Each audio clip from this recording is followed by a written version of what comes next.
Good morning and welcome to this Sunday's lesson using the Chronological Study Bible. We are in Epoch 3 still, 1500 to 1200 BC before Christ. We're in the book of Leviticus, which is in some ways an extension of the book of Exodus, at least the last part of Exodus. And we have been going through some very detailed, this is, as I've mentioned before, the longest time you will hear God speak to anyone in the Bible, and in great detail, sometimes I would even say tedious detail, but I've looked up some things about that I'll share with you this morning. But we have been through a lot of sacrifices of different kinds and different things to do, and why, and of course the laws and the very rules which sometimes are still used in our legal system today. One of the reasons that this is so defining, so used in such great detail, is that until this happened, they really didn't have laws to speak of. The Ten Commandments had just happened. This is a fleshing out, if you were, of the Ten Commandments, and then some additional things that God felt was important. Also, God was fighting with Satan over the fact that he didn't want his chosen people, the Israelites, to fall back into worship of idols, which they did, as you recall, when Moses was up on the mountain with God for 40 days. They gave up quickly. So when he came down, he has this series of conversations with Moses, which says, go tell the people this and this and this and this. And it is to, I guess, make them feel controlled, if you want to use that word, or have enough rules that they won't get into that situation anymore. So today, if you have one of our study Bibles on page 139, chapter 19, it was interesting to me to read what's called in this Bible the various laws. The Lord said to Moses, speak to the entire assembly of Israel. And I don't know exactly how many the entire assembly of Israel was, but speak to the entire assembly of Israel and say to them, be holy, because I, the Lord thy God, am holy. Each of you must respect your mother and your father and must observe my Sabbaths. I am the Lord your God. Do not turn to idols or make metal gods for yourselves. I am the Lord your God. When you sacrifice a fellowship offering to the Lord, sacrifice it in such a way that it will be accepted on your behalf. It shall be eaten on the day you sacrifice it or the next day, but anything left over on the third day must be burned up. And then he goes into more of that. And then it says, when you reap the harvest of your land, do not reap to the very edges of your field or gather the gleanings of your harvest. Do not go over your vineyard a second time or pick up the grapes that are falling. Leave them for the poor and the foreigner. I am the Lord your God. So he is making provision here for the poor and the foreigner, which is interesting because in our political world right now, the foreigner is a big deal. We talk about it all the time in person. And he is back in those days making provision for the foreigner. Now, the foreigner is anyone in his world, in this world, is anyone who is not one of the native Israelites. That's the foreigner. And then it goes on, don't steal, don't lie. Now, why would he keep saying do not steal? Why would he keep saying that? I guess because it's their nature. And it's not holy. It's not holy. And stealing means that you are what? Greedy. Yep. He's trying to teach them to not be greedy. That's why he's saying don't go a second time and pick up the grapes. In other words, you have enough. When you go through the fields, once is enough. You don't need to get every scrap. Leave some for other people. And by the way, don't steal. Good advice. Don't lie. Don't deceive one another. Do not swear falsely by my name and so profane the name of the Lord of your God. I am the Lord. Profane the name of your God. I am the Lord. Do not defraud or rob your neighbor. Do not hold back the wages of a hired worker overnight. Why is that? Well, some of us live paycheck to paycheck. In those days, they didn't have paychecks and they didn't have banks and they didn't have those things. So they needed to pay everybody by the day and not hold on to their wages for a certain time because they only dealt in cash and shekels and money. So they had to have it every day. That's why he did not want these landowners, these owners of cattle, the people who owned it, who paid the wages, to hold on to it overnight. Don't be greedy. Give them their money every day as soon as they finish their work. You remember there was a story in the New Testament in the Gospels about the people who, some people worked all day, and some people worked half a day, and some people worked a quarter of a day. Remember, and the outcome was pay them all the same, which seems unfair to us in our capitalistic system, but in that day they said pay them all the same. Do not curse or the deaf or put a stumbling block in front of the blind, but fear your God. I'm the Lord. I thought this particularly struck me, at least, and maybe you. Don't mistreat those who have these problems. Don't make fun of them, basically. Don't put stumbling blocks in front of them. Don't move them out of your way.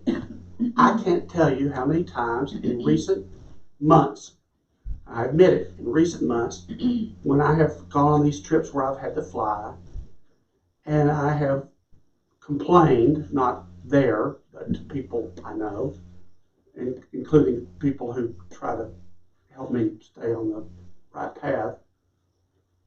I've said, when I get to the point where I have to get a wheelchair, don't take me out in public.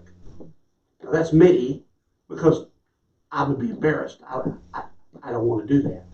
But you go to the airports, and especially Southwest, which is sometimes less expensive, but even the bigger airlines, and you know they always board all those people who need assistance.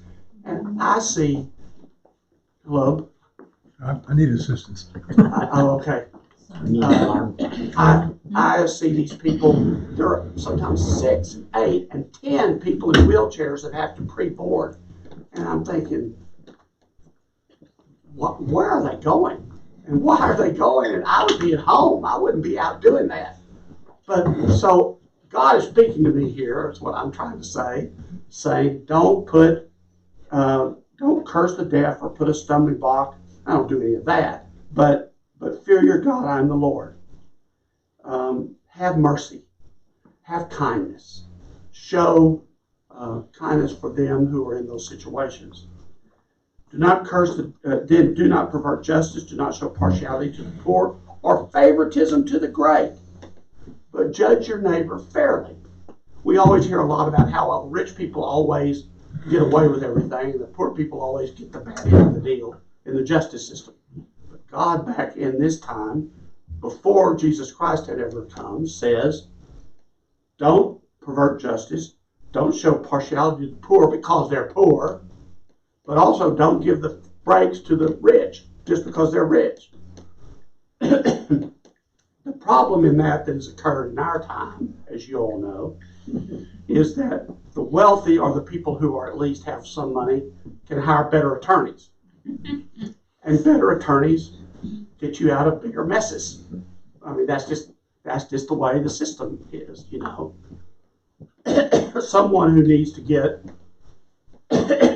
someone who needs to get a, what do they call them, help from a legal aid society, whatever you want to call it. Public defender. Public defender, yes, there you go. Those people probably aren't getting the very best attorneys unless their law firms are big and they make them do that so many days. They donate so much time. But even then, do you think that those people that do that, who are been sent from their high offices to go down and do this, do you think they put into it what the people that pay for it can put into it? I'm not saying they don't. I'm just saying, you know, Suspect. Suspect, yes, that's right. Suspect, that's right. Then he goes on to say, excuse me, do not go, please, do not go about spreading slander among your people. Do not do anything that endangers your neighbor's life. I am the Lord. He keeps saying, I am the Lord. He keeps talking about us. We're in chapter 19 here. It says, do not hate a fellow Israelite in your heart. Rebuke your neighbor frankly so you will not share in their guilt. Do not do anything that endangers your neighbor's life. Do not seek revenge or bear a grudge against anyone, among your people. But love your neighbor as yourself. I am the Lord. Keep my decrees. Do not make different kinds of animals. I'm assuming he's talking about two kinds of animals there, which is interesting because one of the big things in our part of the world is the use of different kinds of cattle and breeding. The King Ranch, for instance, became famous for some of their crossbreeds. I think that's not what he's talking about here. And then it goes on to say, do not plant your field with two kinds of seed. Do not wear, and we all the time, what do they call it? Y'all are the more, but they cross-pollinate. Mhm. Cross-pollinate? Mhm. That's pretty good, wasn't it? You're Good shocked job. at me knowing that. I'm sure it is polyester and cotton. And here's that's next. Do not wear clothing woven of two kinds of material. Yeah. Polyester and cotton, that's Yeah. right. You're only supposed to wear real cotton anyway. Anyway, or linen, I guess. I'm not sure if linen's pure or not. I don't really know. Yes, it's flax. If a man sleeps with a female slave, and then it goes into all that we went through about who you can sleep with and who you can marry, and then all of that. When you enter the land and plant any kind of fruit tree, regard its fruit as forbidden for 3 years. You're to consider it forbidden. It must not be eaten. In the fourth year, all of its fruit will be holy, an offering of praise to the Lord. But in the 5th year, you may eat its fruit. In this way, your harvest will be increased. I am the Lord your God. Do not eat any meat with the blood still in it. So for all of you who order rare steaks, you better. We do worse than that. Yeah, when you just drag it across the grill, you're in trouble, I think. Do not practice divination or seek omens. In those days, and there's an article about it in here, but in those days, they had soothsayers. They had people what do the gypsies call them? They had, read the tarot cards and do that. They didn't do that, but they had people who somehow could divine what was supposed to happen, what you were supposed to do. There was a lot of that. It was paganism. Yeah, they had Which is exactly what, when you go to get your, read, your future read. Fortune tellers, thank you. It's paganism. It's paganism. Last Sunday, I think I talked about, or at some point I talked about how in Santa Fe, during that 1 week, they have zozobra. And I said, go look it up and see the film. When you write down your things that you want to be let free of, and then they wad them up and put them under there, light it on fire and burn it. That is pure paganism. Pure paganism. That zozobra burning cannot release you of your sins. Only one person can release you of your sins. That's right. And it's interesting, as I said last time, I'm still never gotten over it quite, that the Catholic Church, of which at that time I was there, were 13 parishes in the town, never said a thing about it. They just let the people do it. And as I asked about it, well, you have to kind of do what the traffic will bear. I've never read the Bible to say, well, you do what the traffic can bear. But that's what they said. We're not going to. On the other hand, I will say that most of the people who went to that were not locals, but were tourists. Yeah. So they didn't know one way or another about it. And they did end that week with a trek to the cross, and a monk gave us a sermon. So they felt like in the end they balanced it out and won the day. But that was sort of it. Do not seek any mediums or seek out spiritualists, for you will be defiled by them. I am the Lord your God. So, why would God say, don't seek out any divinations, in other words, people who have some sort of divine idea of what you should do, or Why would he be telling the Israelites that? Because he wants them to ask him. That's exactly right. That's right. There's only one person to ask, and it's God, and not water it down. That's exactly right. That's exactly right. Now stand up in the presence of the aged, show respect for the elderly, and revere your God. I am the Lord. That's why I always stand when I come in front of you all. No, I'm just kidding. That's terrible. That was terrible. I've just been practicing that for a while. No, I mean, I'm 68. I'm elderly. I'm right there with you. But I thought that was interesting. And then it says, You're in the number. when a foreigner resides among you in your land, do not mistreat them. The foreigner residing among you must be treated as your native born.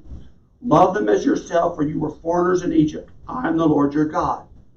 How do we justify this? How do we do this with the people coming across the border now? How do we? These people didn't stay. Yeah. They Say it again. visited, I'm sorry. Say it again. they visited and went back to where they came from. But do we treat them the way they should be? He says while they're here, or do we put them in jail Treat cell? them very well, thank you.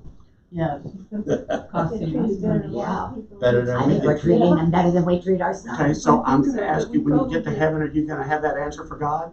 But Yes. Yeah. It cost us a lot of money. No, but, Oh, okay. I just want to be sure that's not what you no, meant. but we treat them better than we treat our own but natives. but So, not in our hearts. We're bitter about this. We are bitter about it. I am. You are. We are We bitter all are. about We it. all are. And we don't like the trash either that they're leaving at the border. So They dress poorly. They don't wear all one kind of Yeah, look. it's not so much about the foreigner coming here. It's How they about come. our government not enforcing the laws of Exactly. the country. Right. Well, That's what it's about. if you look back in history, and you all are of the age, and I am, where you studied this in school and you remember it, the way people come into our country now is much different than the way they came through Ellis Island. Right, right. In Ellis Island, the reason they were not let through was if they had what disease?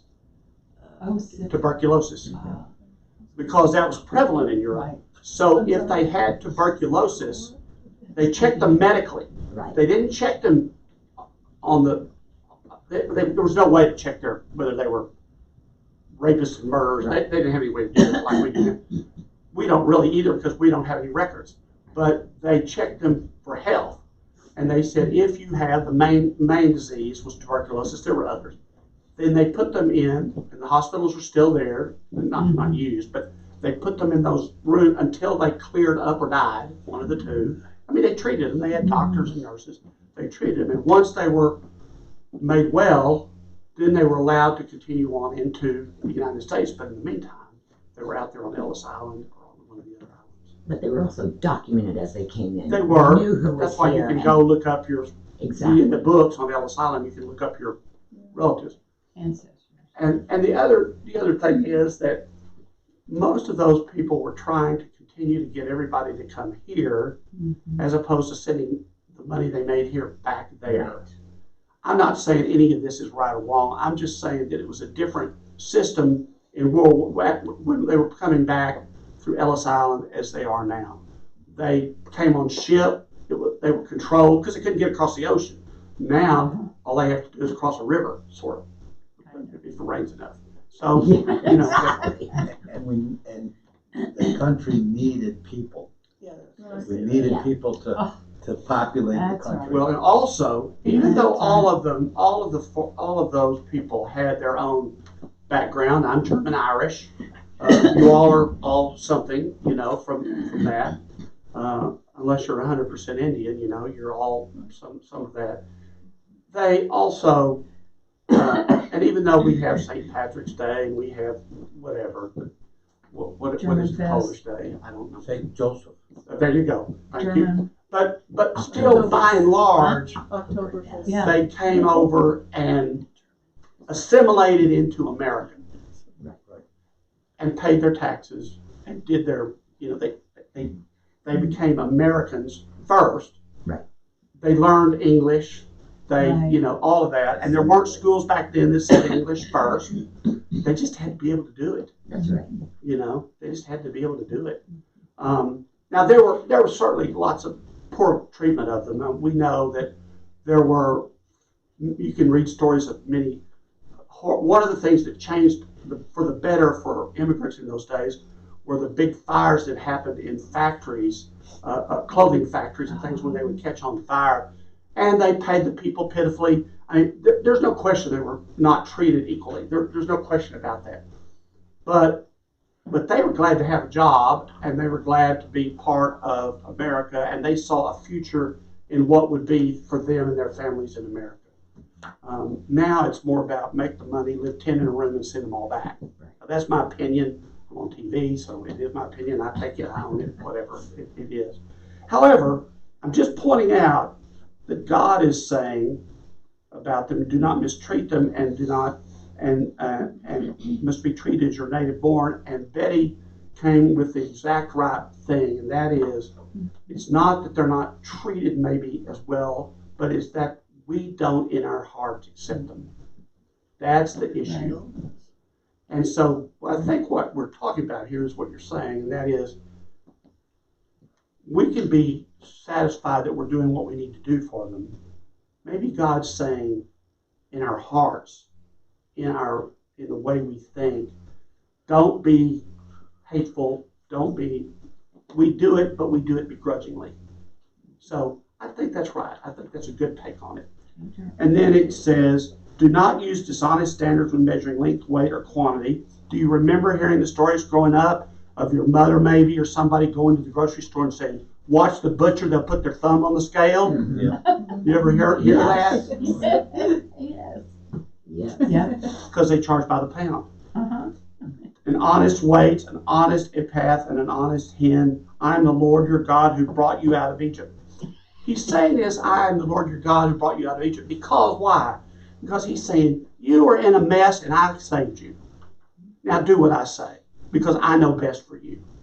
Because I love you. But he's reminding them over and over. Now he's reminding them, I'm the person who brought you out of Egypt after all. And you were a slave there. So if I can bring you out of Egypt and give you all of this, can you not treat each other and others well? Tough love for us. It's tough love for us. Tough love for them. And then it says, keep all my decrees and all my laws and follow them. I am the Lord. And then chapter 20 goes into that great detail about punishment for who sleeps with who and who does what with who. We've been through that, about a person's wife and unclean animals and all of that.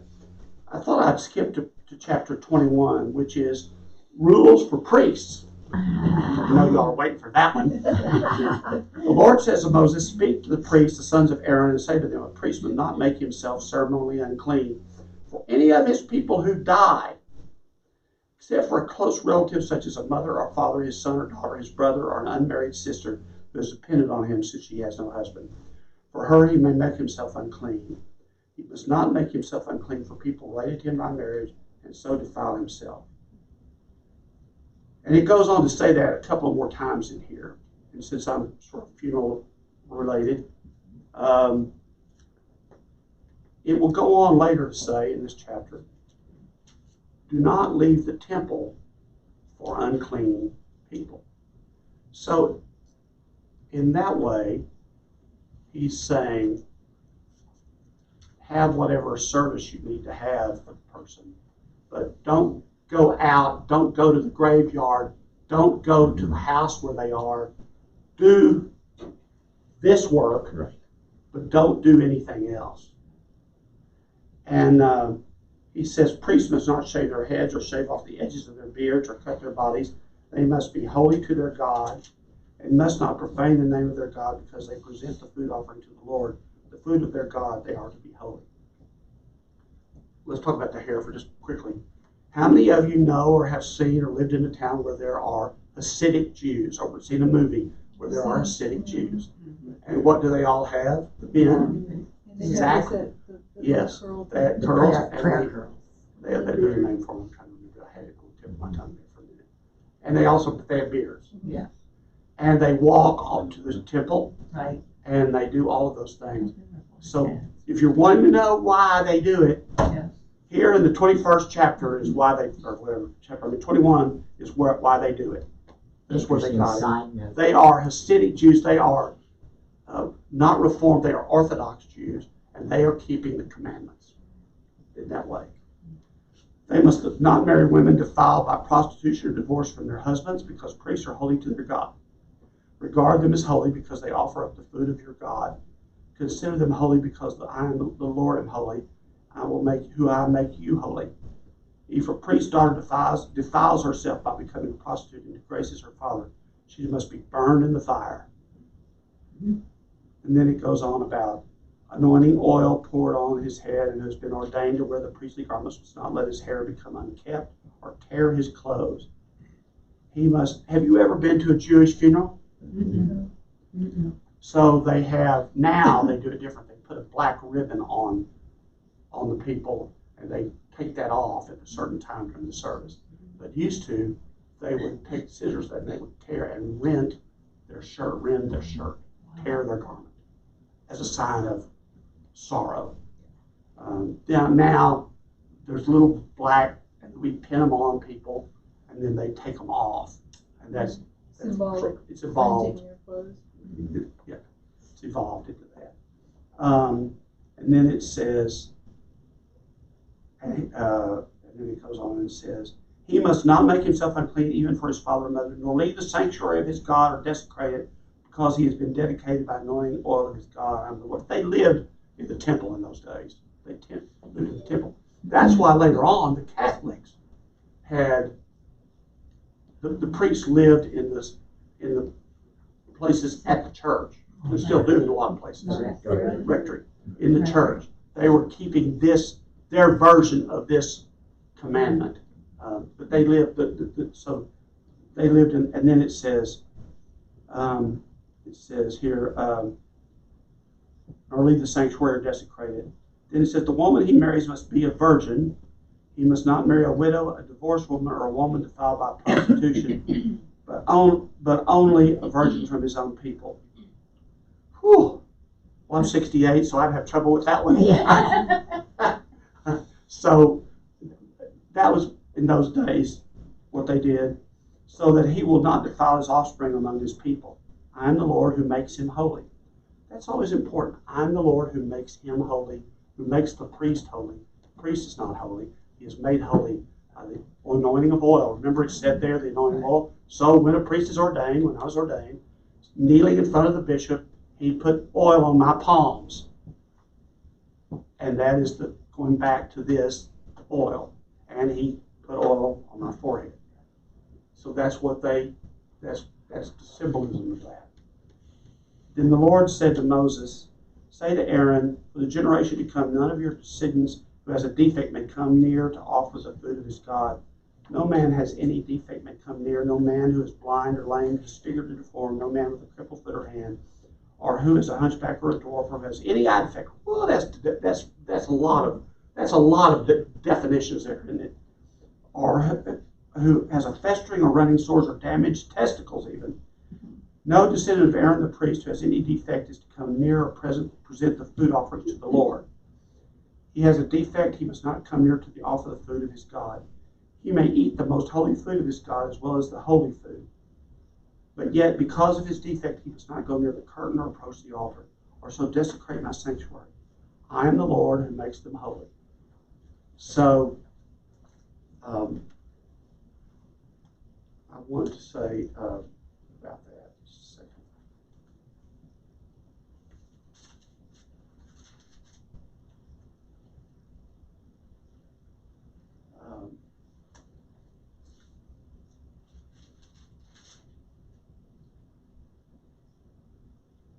Did God's laws discriminate against those with disabilities? This rule had nothing to do with personal worth or individual rights. Serving as a priest was not a right, it was a role reserved for only a few whom God himself initially selected. Those with physical defects were no more discriminated against than were most of the people of Israel. Only men of a certain age were ceremonially clean without defect from the tribe of Levi, and descendants of Aaron were privileged to represent God as priests. An issue was whether the priest would project an image of a holy, perfect God to the people. Nonetheless, Aaron's descendants with defects were not barred from other priestly benefits. They could eat the food. You heard me say they could eat the Obviously, if you did that now, you'd be sued in court. You know, there'd be a lawsuit about it.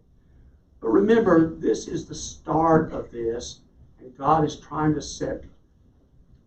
With those of you who have children, sometimes you get to a point where you have restrictive rules, and then as they gain understanding and they gain knowledge and they gain the path of right, you relax the rules a little bit. The point is, you have to be home by 9 o'clock. You have to be home by 10 o'clock. You have to be in by 11 o'clock. You can't be out no later than midnight. Same thing. He started by trying to get these people to be very narrow, and then as time went on, there was some expansion. And then we get to chapter 22. Tell Aaron and his sons to treat with respect the sacred offerings the Israelites consecrate to me, so they will not profane my holy name. I am the Lord. And then it goes on. If a descendant of Aaron has defiling skin disease or body discharge, he may not eat the sacred offerings until he is cleansed. And then it goes on to all of the other bodily discharges we've been through before. The priests are to perform my service in such a way they do not become guilty and die for treating it with contempt. I'm the Lord who makes them holy. No one outside a priest's family may eat the sacred offering, nor may the guest of a priest or a hired worker eat it. But if a priest buys a slave with money, or if slaves are born in his household, they may eat his food. If a priest's daughter marries anyone other than a priest, you may not eat any of the sacred contributions. So if you had a daughter, you were a priest and you had a daughter, and remember back some time ago, they said you would bring an offering, and one part of it was reserved for the priest because they didn't get paid, so that's how they lived. If you had that, that was for the priest family to eat. Here it's saying, within that priest family of eating all this, they said, if he had a daughter who did not marry a priest and was living outside, she could not anymore have the food that was designed for the priest and his family. So, and then it says, but if a priest's daughter becomes a widow or is divorced, yet has no children, and she returns to live in her father's household and is in her youth, she may eat her father's food. No unauthorized person, however, may eat it. And then it says, if anyone eats a sacred offering by mistake, must make a restitution to the priest for offering and add a fifth of the value to it. That's the penalty. The priest must not desecrate the sacred offerings the Israelites present to the Lord by allowing them to eat the sacred offerings, as to bring upon them the guilt requiring payment. Here's what he's saying there. Trick. The priest can't say, it's okay, go ahead and do this. You ate the wrong offering, you owe me this plus a fifth. That's what he's saying to those priests now. He's saying you can't do it that way. You're saying you could sell it. Yeah, he said you can't. Yeah, but that's what they were. He was preventing them from selling it, and then saying you did the wrong thing. Now you owe me an extra fifth. You know what? This thing about not sharing the priest's food with his family. He might have a big family, and they have these family get-togethers. Yeah. And the people give out of what they have, what little they have, they give to the priest as pay. But then he invites all of his family over. First of all, he wouldn't, because he knows he can't. Yeah. But secondly, I did look that up in a different way, but I looked that up sort of. So what would happen is, think of it as this: the offering portion. Let's say the leftover bread from the communion. Yeah. I can eat that. Yeah. My family who comes brings their own. Yeah. They bring their own food so that I don't not observe God's law, nor do I eat ceremonially unclean food. Yeah. So that's the way. If there is an offering given, you remember all those different kinds of offerings. So the priest burns the offering at the altar, remember? Yeah. And then it says a certain portion is his.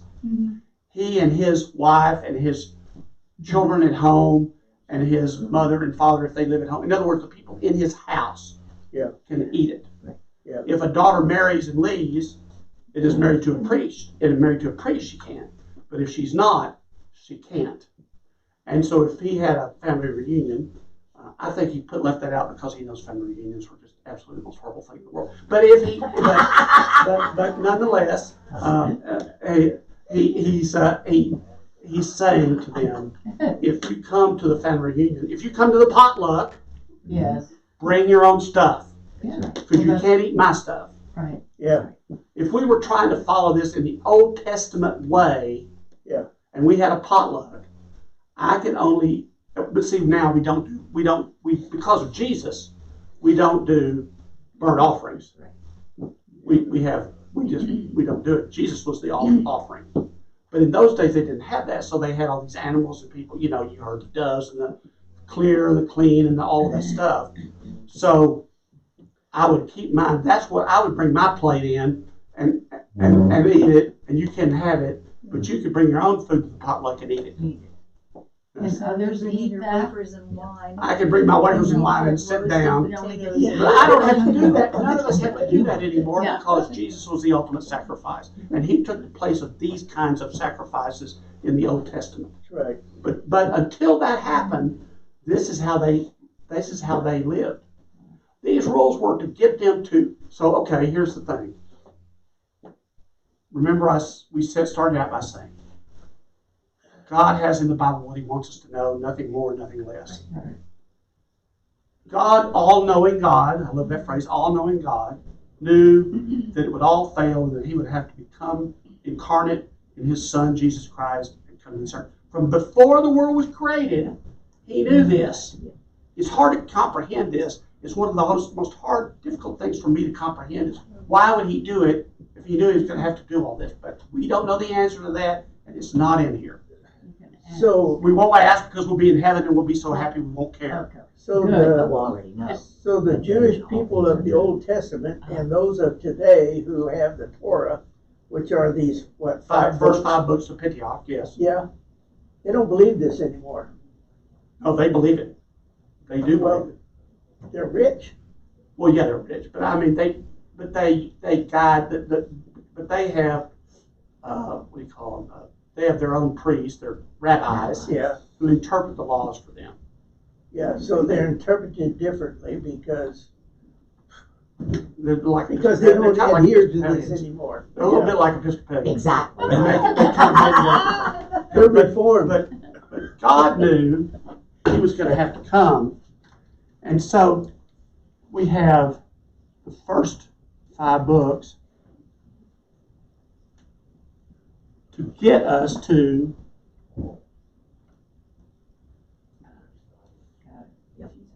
Yeah, after the first 5 books, you have history, First Kings, First, Second Kings, First, Second Chronicles, and then you have, those are the history books.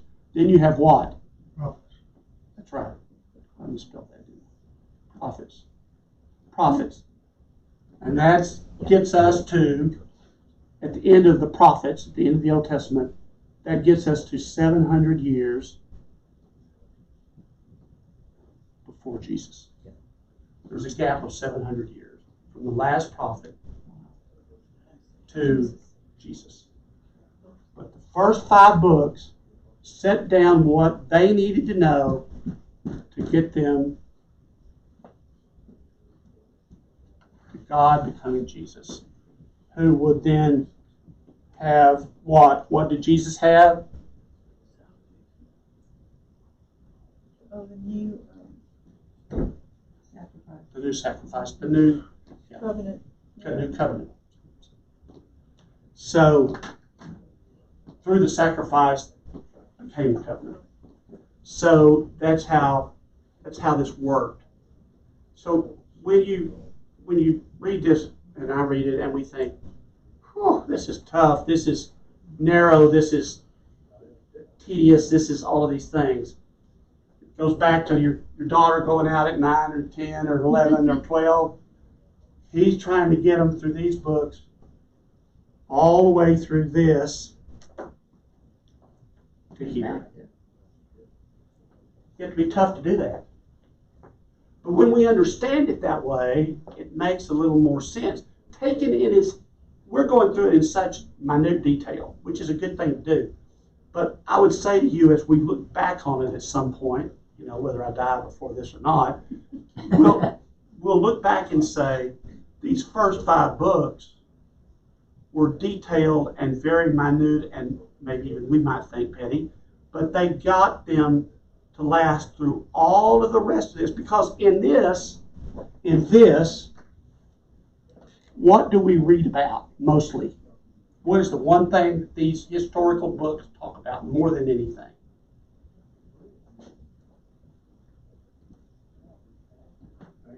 War. Yeah, war. King so-and-so kills King so-and-so, he goes after so-and-so. Remember David had to go hide and all that? That's what they're about. And then these books are reminding them of this, the people at their time, of what was said here and what it's going to mean here. Yeah. That's why people love Isaiah so much, because the prose is beautiful. We understand it better. We read it better. It's not dull. It's not boring. King of Kings, Lord of Lords, all of that grandiose language. But the prophets say, if you go in and read the prophet, when we read the prophetical books, they'll refer to this as what did Jesus most refer to when he was on earth? What book? Isaiah. Romans? Psalms. Psalms. Oh, Psalms. Yeah. Which is back in Psalms. If you pay attention to Jesus will say, it said so and so, and most everything, not everything, but a lot he refers to is in Psalms. So the Old Testament is bigger than the New Testament, but that's because, and then the New Testament, just to get even worse, so the New Testament has the Gospels, 4 Gospels, and then it has what? The epistles. That's a word for letters. The epistles, because they weren't all Paul's. He wrote the majority of them. Right. But James, remember James, and 1st and 2nd and 3rd John, and remember all of those. And then they end with Revelation, which was another. It wasn't really prophecy. It was. And what is in some circles, what do they call John because of the fact that he wrote Revelations? John the Revelator. The Revelator. There are songs, especially in Southern gospel music, by the way, just a little for you. And you can look it up. John the Revelator. John the Revelator. When they talk about what he said in Revelation, they call him John the Revelator because he was revealed by God. But that's how they did it. So While the Jews were in captivity, yes, they became more like pagan. they were Egyptian. Basically, they were under Egyptian law. Yeah. So they followed the Egyptian law. And so when God brought them out of Egypt, they had nothing. They had no law. They had Exactly. They had nothing. That's right. So God had to set down all these rules for them. Yes. Because they were starting from nothing. They were starting from nothing. Slaves. Before that, go back to Adam and Eve in the Garden of Eden. When he gave them one rule, they broke it. He cast them out. So in Genesis, a lot of Genesis is what is known as. Don't forget to erase all this. Genesis has a lot of what is called, and God has a lot of what we call cause and effect, or cause and consequence. So God says, don't eat this tree of life. It's eaten consequence out of the garden. Then God says, do these things. Not done. God says, build the ark. I mean, you can just go through in Genesis. If we look back on Genesis, and I should have talked more about it during Genesis, obviously, but if you do that, that's what you would pick up. If you go back now to Genesis after we've said this and look at it, you'll see that Genesis was built on cause and effect, or cause and consequence. God gave them a chance, they messed it up, He penalized them. He gave them a chance, they messed it up, He penalized them. Over and over. Cain and Abel, Adam and Eve, Cain and Abel, then the people, and then He penalized them, and on and on. Sodom and Gomorrah. Don't turn around and look. Salt. Turn the stone. All of it was don't. Instead, I'm sending you, and here's what, if you read it carefully, here's what He said. Go do this. I'm the Lord your God, go do this. Leave and don't look back. He said, He tells them. Yeah. He tells us. He Yeah. tells us, Jesus tells us, go and don't look back. Okay? But they look back. We sin. We do. These people didn't stop. Remember this now, there was Noah. Hammer. And remember it says people made fun of Noah. What are you doing this for? God told me to. Why? Because He's going to send a flood. Hammer. All that time. And then what did happen? The flood. The rains came. And 2 by 2, as the song went in Sunday school, here they come in to the ark. And all these people are knocking now on the door saying, let us in, let us in. Drowned. Too bad. But He said, He gave them all this time. He told them. Yeah. He gave them the example of the ark being built to say, we better fix this. We better change. Jesus has done the same thing. The only thing, the difference is Jesus already paid the price. This was cause and effect, or cause and consequence. For Jesus, it was consequence, marked paid, Yeah. and then after that, we have sin, marked paid. It's backwards. You see, God said they're not going to do it. These people, my people, are not going to do it. So I'm going to have to come down there and pay the price. I can't send any more arks. It doesn't help. I can't turn any more people to stone. It doesn't help. I can't have people stoned to death. It doesn't help. What helps? Only one thing will help. I send myself as my Son to die on the cross and be resurrected so that they can then, Something they understand. well, obviously not everybody, but Well, yes. Something they can understand. Okay, I'm sorry, we've got a lot this morning in our service. It's a big deal. So